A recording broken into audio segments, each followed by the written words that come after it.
Wondering how taxes work as an Uber Eats driver? Since you're an independent contractor, you'll need to report your earnings and pay self employment taxes. But the good news is you can write off expenses to lower what you owe.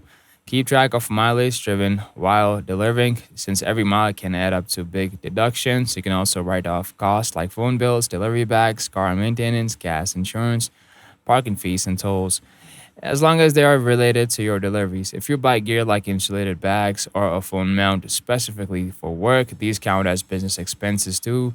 Always save your receipts and use a mileage tracking app or keep a log so you can have records if you ever get audited. Uber provides an annual tax summary in your driver account that shows your total earnings and some expenses, which makes filing easier. Consider working with a tax professional or use tax software to make sure you get every deduction you are entitled to and stay compliant with local laws.